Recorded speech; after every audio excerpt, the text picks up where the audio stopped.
We're over 2 years into the current generation of consoles, but true current-gen software is thin on the ground. Instead, the vast majority of key games have been released on both 8th-gen consoles and 9th-gen consoles, straddling 7 distinct console hardware targets across 2 generations to maximize sales. At the same time, the Xbox Series S continues to engender controversy. While it is a current-gen machine, it suffers from key GPU and RAM deficits that place it well behind the PS5 and Series X. The results in actual games are a bit of a mixed bag, and some titles suffer from disconcerting visual issues on the hardware. So we thought we'd take a look at a selection of 2022's biggest releases and game updates to see just how well the Series S fares against a well-appointed last-gen counterpart, the PS4 Pro.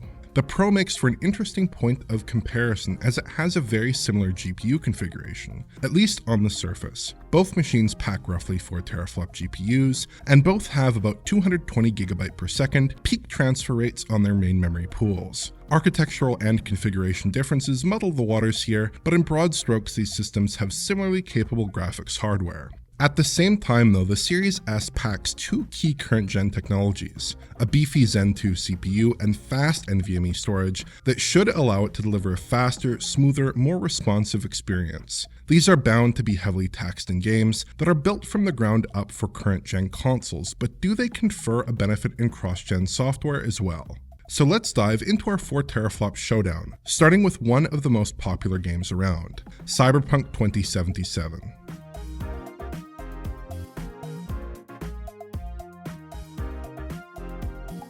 Cyberpunk launched in infamously poor form in 2020, with a litany of bugs and very dire performance on last-gen consoles, but post-launch support has been fantastic and the game is in much better shape now. Series S in particular has gotten a lot of love with the addition of a 60 FPS mode and FSR2 support last year.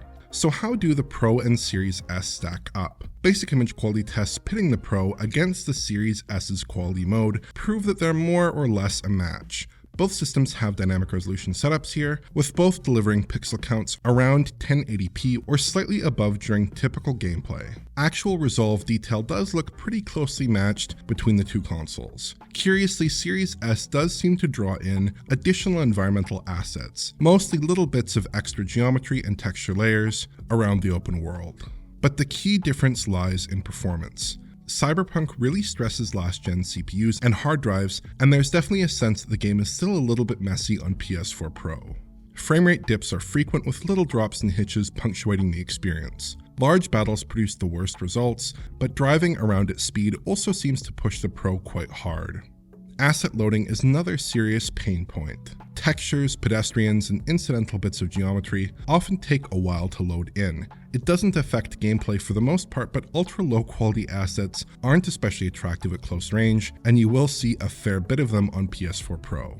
Series S, on the other hand, has 0 issues whatsoever streaming in high-quality assets as you play. There is substantial pop-in, but you'll never really be face-to-face with a low-detail LOD in the same way that you might on a last-gen machine. Frame rates are also considerably improved. The game's quality mode, which aims for a 30 FPS update, sails along at a consistent 30 FPS.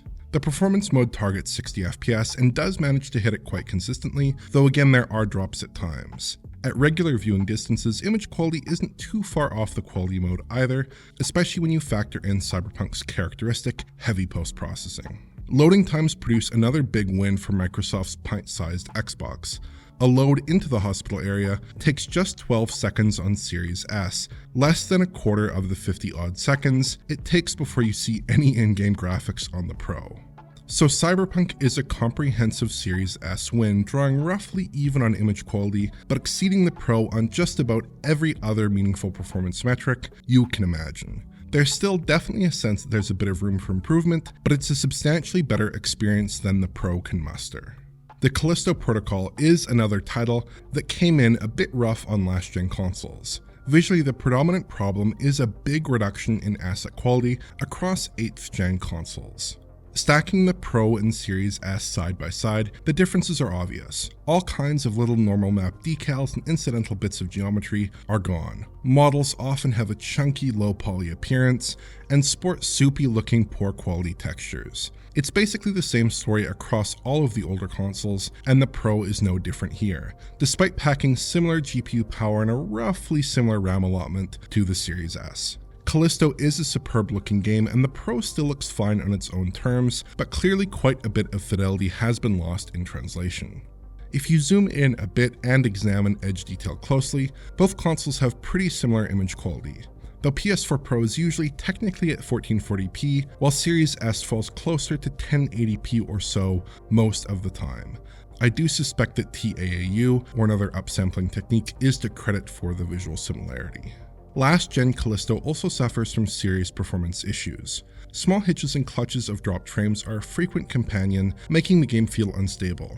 Traversal tends to provoke problems here, as does combat. Based on the game's performance on PC, I suspect last-gen CPUs are not well equipped to cope with this game's loading demands. And of course there's the cutscenes, which are bizarrely capped to 24 FPS on Pro and other last-gen consoles. The cinematics do seem to suffer from hitches and performance drops as well that do bring it under 24 FPS at times, which suggests that these scenes are pretty hard on the Pro. So perhaps Striking Distance Studios decided that a 24 FPS cap for these sequences was preferable to what might have been a pretty wobbly 30 FPS. As for Series S, frame rates aren't perfect, so expect the occasional dropped frame here and there, though the game doesn't hitch nearly as often, and the cutscenes do run with a 30 FPS target, which is consistently reached. Most of the issues tend to crop up in combat, though they typically aren't too obtrusive.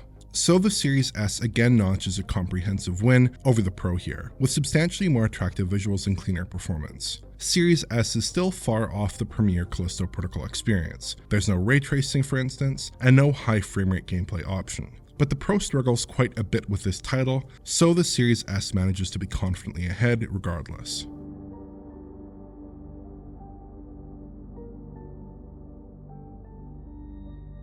Elden Ring is one of the bigger technical curiosities of this generation. It's undoubtedly a great game and in its own way a quite attractive one, but From Software has made very poor choices in terms of the game's basic visual configuration, targeting unlocked frame rates on the enhanced last-gen consoles and current-gen machines.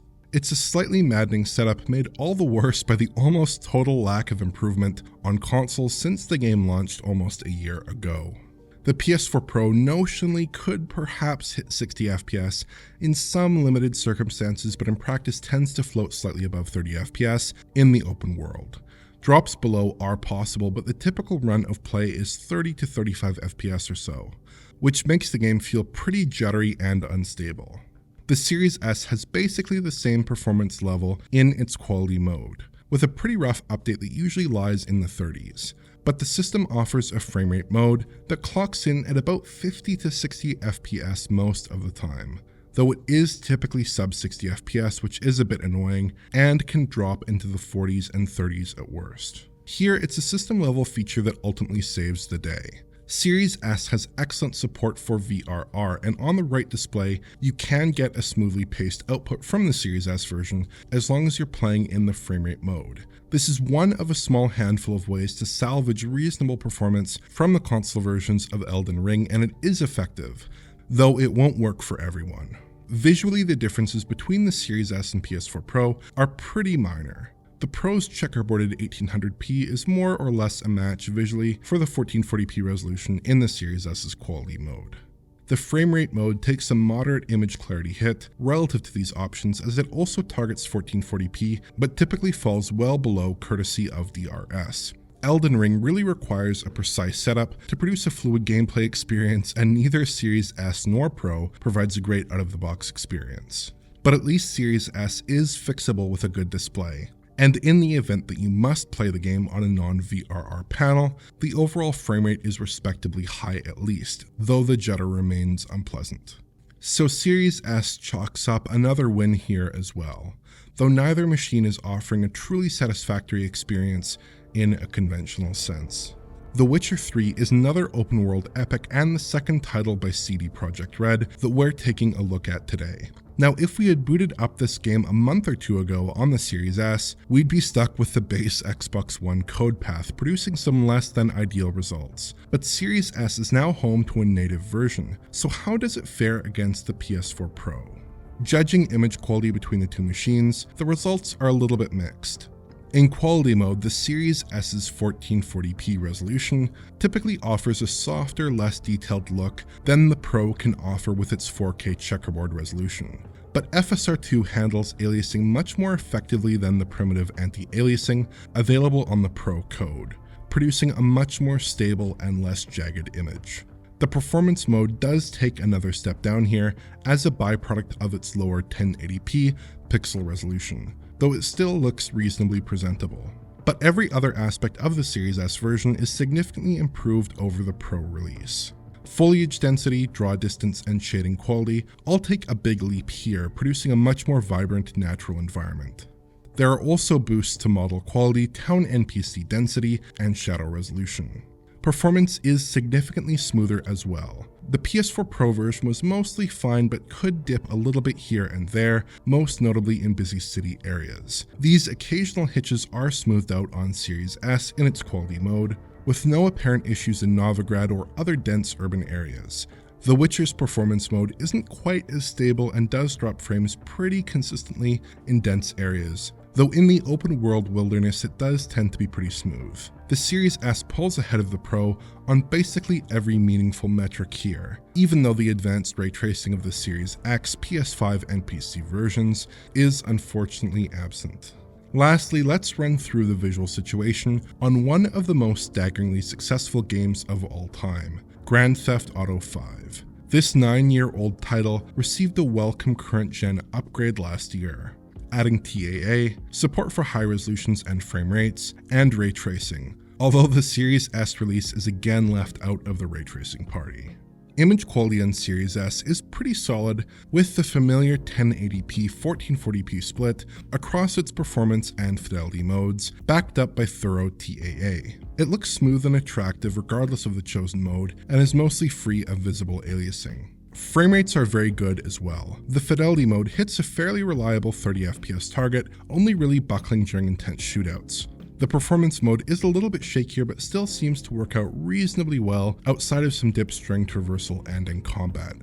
The Series S version isn't perfect by any means, but it's a good experience overall. But what about the PS4 Pro? Curiously, Grand Theft Auto V never received any visual enhancement on PS4 Pro or Xbox One X, so we're essentially just looking at the base PS4 code here. That means a 1080p 30 setup with post-process anti-aliasing, which is a big step down from Series S no matter how you look at it.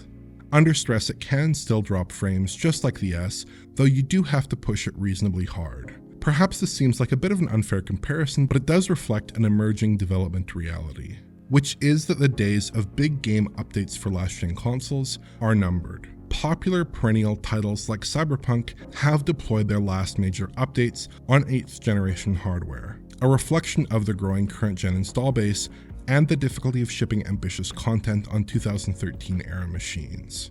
But regardless of the reasons, Series S delivers a far preferable experience in this crucial cross-gen game.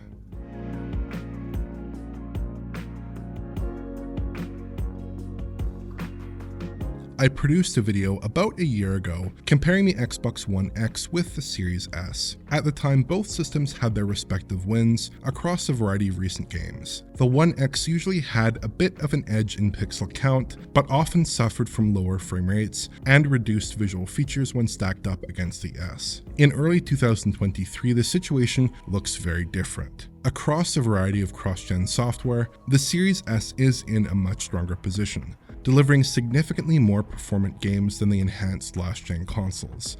With generational improvements in CPU speed and storage, the Series S has major fundamental advantages that 8th-gen consoles simply can't match. Across a variety of titles, including several that didn't quite make this video, older consoles like the PS4 Pro are getting left behind. And there is another key factor that ultimately favors the Series S more than anything else. A lot of upcoming games are simply not being released on last-gen consoles.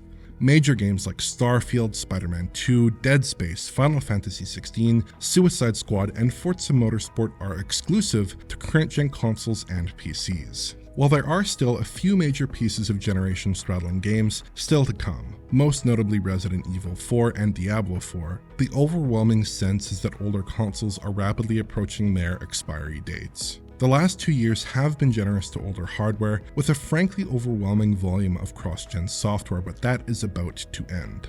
And that's for good reason.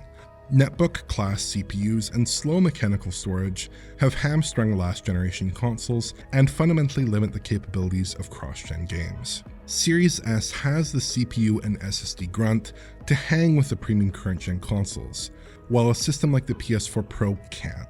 The graphics hardware between the Series S and last-gen machines isn't a world apart, but fixating on raw graphics compute is a mistake. It's just one aspect of a console design.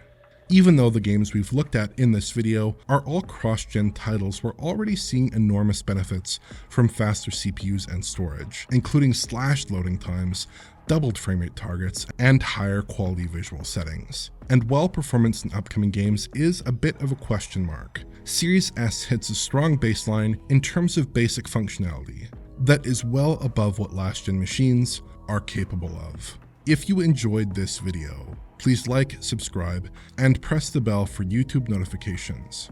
Check out the Patreon at digitalfoundry.net for exclusive and early access content, and to get in touch, just use Twitter. Thanks for watching.